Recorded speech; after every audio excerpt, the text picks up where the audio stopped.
네, 코로나19 통합 뉴스룸 정우 뉴스입니다. 정부가 비수도권 지역 식당과 카페 등의 영업 제한 시간을 밤 10시로 완화하기로 했습니다.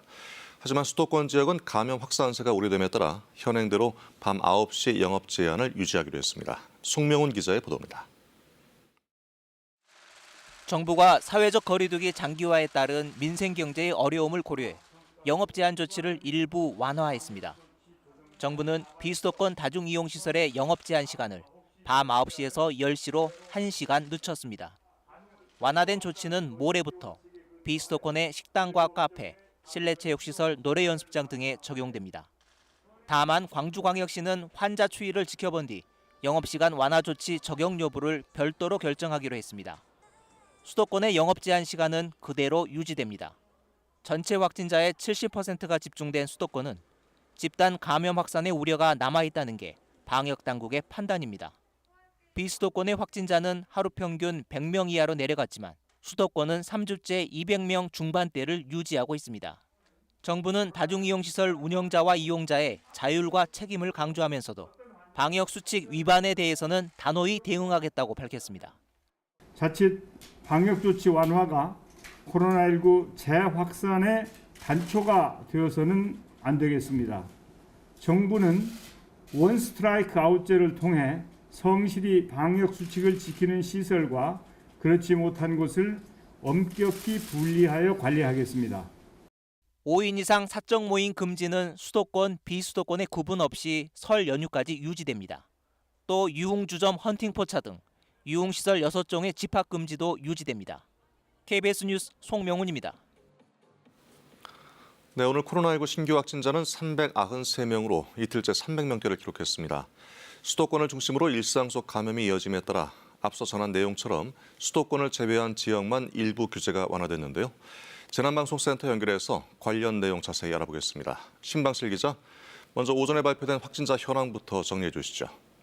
네, 오늘 0시 기준 신규 확진자 수는 393명으로 집계가 됐습니다. 어제에 이어서 300명대를 유지하고 있긴 하지만 거의 400명에 육박하고 있는데요.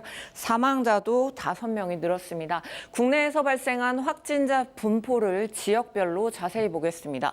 서울이 142명으로 가장 많습니다. 또 경기 108명 등 수도권이 합쳐서 75%를 차지하고 있습니다. 그 밖에 대구와 부산, 광주와 충남 등지에서도 10명이 넘는 확진자가 나왔습니다. 신규 확진자 추이를 봤더니 IM 성교회 등의 여파로 지난달 말까지는 500명 안팎을 오르내렸습니다. 하지만 최근 들어서 300에서 400명대로 낮아졌고요. 주간 확진자 평균을 봤더니 수도권 거리두기를 2단계로 내릴 수 있는 범위에 들었습니다. 다만 최근 산발적인 집단 감염이 수도권 곳곳에서 계속되고 있어서 안심할 수가 없습니다. 네, 오늘 정부가 비수도권 지역의 영업 제한 시간을 밤 10시로 1시간 완화했는데 수도권 지역은 상황을 좀 더 지켜보겠다는 거겠죠? 네, 그렇습니다. 앞서 말씀드렸듯이 최근 확진자의 70% 이상이 수도권에 집중이 되고 있기 때문입니다. 집단 감염 현황을 봤더니 아동시설과 사우나 그리고 병원과 교회 등지에서 확진자가 계속 늘고 있습니다.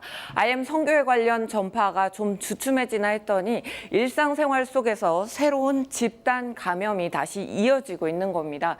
정부 조사 결과 서울 중랑구에 있는 아동시설의 경우 마스크를 착용하긴 했지만 교사와 학생들이 식사를 함께 했고요. 강북구 사우나의 경우 지하에 위치해서 환기가 잘 되지 않았고 밀접 접촉이 많은 흡연실 그리고 수면실을 운영했습니다. 아직 3차 대유행이 완전히 끝나지 않았기 때문에 다시 한번 우리 모두의 경각심이 필요해 보입니다. 방역당국은 수도권 외 지역의 규제를 일부 완화했지만 여전히 긴장의 끈을 놓을 수 없다고 강조하고 있습니다. 대규모 인구 이동이 예상이 되는 설 연휴가 코앞이고요. 백신 접종 그리고 3월 개학까지 앞두고 있기 때문입니다. 이번 고비를 넘기지 못하면 올봄 다시 4차 유행을 맞을 수 있다는 긴박감까지 커지고 있는데요. 이번 주말 이동을 자제하시고 5인 이상 사적인 모임은 계속 피하셔야겠습니다. 지금까지 재난방송센터에서 KBS 뉴스 신방실입니다. 네, 서울 동대문구의 한 병원에서 집단 감염이 발생해 환자와 간병인 직원 등 8명이 감염됐습니다. 병원과 사우나 등에서 집단 감염이 이어지면서 서울에서는 143명의 신규 확진자가 나왔습니다. 석혜원 기자의 보도입니다. 서울 동대문구의 한 병원에서 집단 감염이 발생했습니다.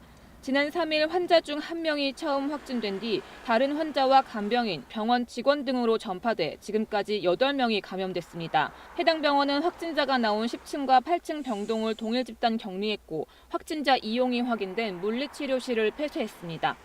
병원 측은 어젯밤 긴급 공지를 통해 병원 내 확진자 발생 사실을 알리고 오늘부터 외래 환자 진료를 중단했습니다. 앞서 집단 감염이 발생한 서울 한양대 병원에서도 7명의 추가 감염이 확인됐습니다. 지난달 27일 환자 가족이 처음 확진된 후 병원 환자와 가족, 간병인 등으로 전파돼 관련 확진자는 서울에서만 76명으로 늘었습니다. 환자가 발생한 병동은 동일 집단 격리했고 접촉자 등 4천여 명에 대해 진단검사를 실시했습니다. 또 코로나 대책 상황실을 운영하며 확진자 동선과 접촉자 파악 등 심층 역학 조사를 진행했습니다. 강북구 사우나에서는 9명이 추가 확진돼 서울에서 26명이 감염됐습니다. 지난 2일 세신사인 직원 1명이 처음 확진된 후 사우나 이용자와 가족 등으로 전파됐습니다. 해당 시설에 대해 긴급 방역 소독을 하고 관계자 등 900여 명에 대해 검사를 진행 중입니다. 이 밖에도 서울역 노숙인 시설과 강동구 한방병원 관련 추가 감염이 이어졌습니다. 한 달 가까이 일일 신규 확진자가 100명대를 유지하고 있는 가운데 서울시는 사람 간 접촉에 의한 감염을 막기 위해 주말 동안 사적 모임을 취소하고 마스크 착용과 거리 두기를 철저히 해달라고 요청했습니다. KBS 뉴스 석혜원입니다. 네, 2,600만 명 이상이 감염된 미국의 코로나19 상황은 여전히 세계 최악이지만 최근엔 확진은 물론이고 사망이나 입원자들도 확연히 줄고 있는 추세라고 합니다.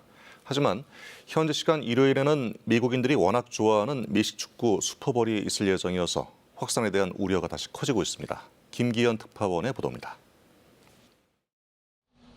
미국 질병예방통제센터 CDC는 현지 시간 3일 신규 확진자가 12만 1천여 명이라고 밝혔습니다. 지난달 초 30만 명을 오르내리며 무섭게 퍼지던 추세와 비교하면 거의 3분의 1 수준입니다. 신규 입원 환자 역시 하루 10,000여 명 수준으로 최고치를 찍었던 올 초에 비해 40% 넘게 줄었습니다.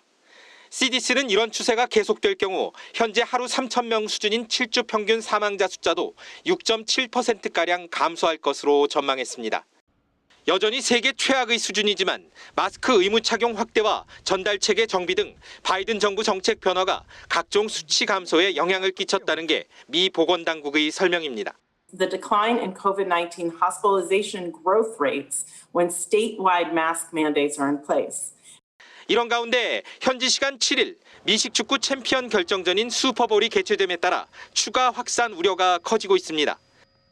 슈퍼볼은 그동안 술집 등 특정 장소에 모여 단체로 관람하는 경우가 많았는데 방역 당국에선 흩어질 것을 강력히 권고했습니다. You don't want parties with people that you haven't had much contact with. You just don't know if they're infected. So as difficult as that is, at least this time around, just lay low and cool it.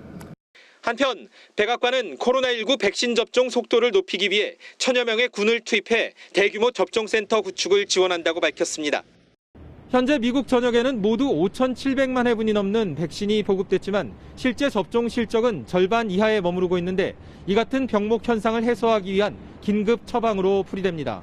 워싱턴에서 KBS 뉴스 김기현입니다. 네, 임성근 부산고법 부장판사에 대한 탄핵소추 과정에서 시작된 법원 내부 갈등이 대법원장과의 대화 녹취록 파문으로 번지면서 법원 안팎에서는 사법부에 대한 국민 신뢰가 흔들릴 수 있다는 우려가 커지고 있습니다. 한편 헌법재판소는 임 부장판사 탄핵 심판의 주심 재판관을 지정하고 심리 절차에 착수했습니다. 장덕수 기자의 보도입니다. 법관 탄핵과 녹취록 공개, 그리고 이어진 대법원장의 거짓 해명 논란까지 초유의 사태가 잇따르자 법원 내부는 술렁이고 있습니다. 각각의 현안에 대한 의견은 엇갈리지만 사법농단 사건으로 이미 타격을 받은 사법부 위상이 이번 논란으로 다시 한번 흔들릴 거란 우려에는 대부분 공감하는 분위기입니다. 한 현직 부장판사는 국회에 탄핵소추안 가결 직후 법원 내부망에 김 대법원장과 임 부장판사 모두 응분의 책임을 져야 마땅하다고 썼습니다. 다만 정치적 시각을 투영시켜 덧칠하고 비난하는 행태가 사법부의 독립을 흔들고 신뢰를 떨어뜨리는 상황이라고 우려했습니다. 민변사법센터는 임부장 판사가 재판에 개입해 재판의 본질을 훼손했다며 헌법재판소가 사안의 엄중함을 무겁게 인식하는 것이 사법부의 신뢰를 높이는 길이라고 주장했습니다. 반면 임부장 판사의 연수원 동기 100여 명은 성명을 내고 거짓말과 변명으로 법원의 권위를 떨어뜨린 건 김 대법원장이라고 비판했습니다. 이런 상황에 대해 김명수 대법원장은 말을 아꼈습니다. 원장님, 어제 해명에 대해 납득하기 어렵다는 지적이 일선 판사들 사이에서도 나오는데 어떻게 생각하십니까? 헌법재판소는 임부장 판사 탄핵 심판에 정식 사건 번호를 부여하고 심리 절차에 들어갔습니다. 주심에는 이석태 재판관이 지정된 것으로 알려졌습니다. 헌재는 임부장 판사의 임기가 이달 말 끝나는 점 등을 감안해 TF를 꾸려 심리에 속도를 낼 것으로 전해졌습니다. 헌재는 앞서 2017년 박근혜 전 대통령 탄핵 심판 때도 TF를 구성한 적이 있습니다. 헌재는 법리 검토가 끝나는 대로 국회 소추위원과 임 부장판사 측을 불러 변론을 실시할 예정입니다. KBS 뉴스 장덕수입니다. 네, 국회에서는 어제 경제 분야 대정부 질문이 있었습니다. 민주당은 월성 원전 경제성 평가에 대한 검찰 수사를 비판했고 국민의힘은 북한 원전 논란을 쟁점으로 파고들었습니다. 김성수 기자입니다. 국민의힘 의원들은 북한 원전 논란을 주요 쟁점으로 삼았습니다. 공무원하고 같이 일해봤는데 아이디어 차원에서 그렇게 하는 공무원 저는 못 봤습니다. 1차 남북 정상회담에서 주고받은 USB에는 어떤 진실이 담겨 있는지 국민들은 알고 싶습니다. 민주당은 월성 원전과 관련한 검찰 수사를 비판했습니다. 검찰이 정부의 정책까지 관여하면서 구속영장을 발부하는 것은 이건 사실은 매우 정치적인 거다라는 의구심이 드는데. 정세균 총리는 배궁규 전 산업부 장관에 대해 구속영장이 청구된 것에 불만을 드러냈습니다. 어떻게 사법적 판단의 대상이 되는지 저는 참으로 의아스럽기 짝이 없습니다. 4차 재난지원금을 놓고 민주당과 엇박자를 냈던 홍남기 부총리는 확장 재정에 동의하지만 재정 건전성도 고려해야 한다고 말했습니다. 국가 채무라든가 또는 재정 건전성 문제를 같이 보지 않을 수 없다는 그 입장도 좀 헤아려 주시기를 부탁을 드리고요. 가덕도 신공항을 놓고는 민주당에서는 빠른 건설을 요구했는데 예타 면제 이런 패스트 트랙을 통해 가지고 적어도 2029년 12월 개항을 목표로 하는 로드맵을 수립해야 된다. 국민의힘에서는 신중히 검토해야 한다는 요구가 나왔습니다. 수십조가 들어가는 대형 국책 사업을 사전 타당성 조사도 안 하고 이렇게 몰아가서는 안 됩니다. 변창흠 국토교통부 장관은 가덕도 신공항 특별법이 통과돼도 사전 타당성 조사가 필요하다고 밝혔습니다. KBS 뉴스 김성수입니다. 네, 83만 호 대규모 공급 대책을 발표했던 정부가 이번엔 서울의 최대 규모 쪽방촌 정비 계획을 내놨습니다. 민간이 아닌 공공이 주도하는 주택 공급을 계속하겠다는 뜻으로 해석되는데요. 정부의 계획대로 공급하기 위해서는 어떤 점에 유의해야 할지 황정호 기자가 취재했습니다.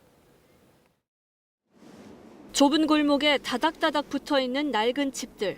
주민 1000여 명이 살고 있는 국내 최대의 쪽방촌입니다. 1960년대 조성된 이후 주민 이주 문제 등이 해결되지 않아 개발이 지지부진한 이곳을 정부가 최대 40층 높이의 아파트 단지로 바꾸기로 했습니다. LH 등 공공이 시행을 맡고 원주민의 재정착까지 보장하는 사업입니다. 주택 공급을 공공이 주도하겠다는 정부의 의지가 다시 확인된 셈입니다. 공공이 누구도 할 수 없는 개발을 가능했다는 점을 보시면 어제 발표한 내용들이 바로 현장에서 또 실현되는 모습을 좀 보여줄 수 있게 돼서. 정부 공급 정책의 핵심은 공공이 주도하면서 규제를 완화해 사업 속도를 높이겠다는 겁니다. 주민들이 이런 장점을 체감하게 만드는 게 무엇보다 중요합니다. 법적인 절차들이 기본적으로 다 지켜져야 되니까 그걸 어느 정도 간소화를 해줄 거냐 이런 문제에 대해서는 좀 구체적으로 나와야 되지 않을까 싶습니다. 이를 위해선 법안 정비 등 정부와 자치단체 간 긴밀한 협력이 필수 조건입니다. 기존의 소유자들이 있는 상태에서 사업 모델을 만들어내는 거기 때문에 국회도 적극적으로 도와줘야 될 거고 서울시 협업이 중요하기 때문에 여기에 기한 내 공급 물량 달성에만 급급할 경우 오히려 부작용을 낳을 수도 있습니다. 기한이 제시된 상황에서는 동시에 다발적으로 많은 사업이 진행될 가능성이 높습니다. 하나의 사업을 추진하고 문제점들을 보완해서 다음 사업에 반영하는 식으로 순차적인 재개발을 진행할 필요가 있습니다. 설 연휴가 끝나면 서울 시내 공공개발 후보지 200여 곳에 대한 주민 설명회가 시작되는 등 정부의 공급 정책이 시동을 겁니다. KBS 뉴스 황정호입니다. 미국에서는 지난달 신규 일자리 수가 4만 9천 개에 그치면서 고용 회복세가 속도를 내지 못하고 있습니다. 이런 가운데 바이든 행정부가 추진하고 있는 1조 9천억 달러 규모의 경기 부양책이 야당인 공화당과 상관없이 의회에서 통과될 수 있는 길이 열렸습니다. 뉴욕에서 한보경 특파원이 전합니다. 현재 미국에서 1,800만 명 가량이 받고 있는 실업수당의 지급 시한은 다음 달 15일입니다. Not enough, but I lost my job. 일자리 사정은 좀처럼 나아지지 않고 있습니다. 미국의 지난달 신규 일자리 수는 4만 9천 개에 그쳤습니다. 2달 만에 증가세로 돌아서긴 했지만 전문가들의 기대치엔 크게 못 미쳤다고 미국 언론들은 보도했습니다. 당초 14만 개 감소로 발표됐던 지난해 12월 일자리 수도 22만 7천 개 감소로 수치가 대폭 수정됐습니다. 1월 고용지표가 발표된 직후 조 바이든 미국 대통령은 민주당 의원들과의 면담 자리에서 코로나19 사태 이전인 완전 고용 수준에 도달하는데 10년은 걸릴 것이라며 일자리 회복세에 대한 강한 우려를 표했습니다. 그리고선 백악관 연설에서 1조 9천억 달러, 우리 돈 2,100조 원 규모의 경기 부양안의 의회 통과를 재차 촉구했습니다. What Republicans have proposed is either to do nothing or not enough. All of a sudden, many of them have rediscovered fiscal restraint and the concern for the deficits. But don't kid yourself. 바이든 대통령이 경기 부양안 처리에 미온적인 공화당을 또다시 공개적으로 압박한 가운데 이보다 앞선 오늘 새벽 미국 상원에선 과반 찬성만으로 예산안을 처리할 수 있는 결의안이 통과됐습니다. 민주당이 주도했습니다. 공화당이 경기 부양안에 계속 반대하더라도 민주당이 단독으로 처리할 수 있는 절차적 발판이 마련된 거라고 미국 언론들은 전했습니다. So this is risk management. This is balancing risks. And in our view, the risks of doing too little are far greater than the risks of doing too much. 낸시 펠로시 하원 의장은 실업급여 시한이 끝나는 다음 달 15일까지는 경기 부양안을 통과시켜 관련 예산을 집행할 계획이라고 밝혔습니다. 뉴욕에서 KBS 뉴스 한보경입니다. 오늘은 2월 초의 겨울 날씨가 아니라 3월 중순의 봄 날씨 같겠습니다. 한낮에 서울이 10도, 광주 13도, 대구가 15도로 평년 기온은 4도에서 9도 정도 웃돌겠습니다. 이렇게 포근해지자마자 미세먼지 소식입니다. 오늘 미세먼지 농도는 수도권과 충남은 하루 종일, 전라도는 밤에 나쁨을 보이겠고 특히 수도권은 밤사이 매우 나쁨까지 치솟을 때가 있겠습니다. 강원도와 경상도 지역에는 건조특보가 이어지고 있습니다. 강원 산지 강풍주의보는 해제됐지만 계속해서 산불 조심하셔야겠습니다. 오늘은 전국적으로 구름 많은 가운데 밤에 강원 영서와 충북 북부 지역에 1mm 안팎의 비가 조금 내리겠고요. 수도권과 충남 북부 지역에도 밤에 빗방울이 떨어지는 곳이 있겠습니다. 낮 최고 기온은 중부지방은 10도 안팎, 남부지방은 15도 안팎까지 껑충 오르겠습니다. 바다의 물결은 동해 먼바다에서 2.5m로 다소 높게 일겠습니다. 오늘까지 포근하다가 내일 오후에 북서쪽에서 찬바람이 불면서 월요일과 화요일 아침에는 반짝 춥겠습니다. 날씨 전해드렸습니다. 네, 코로나19 통합 뉴스를 마치겠습니다. 고맙습니다.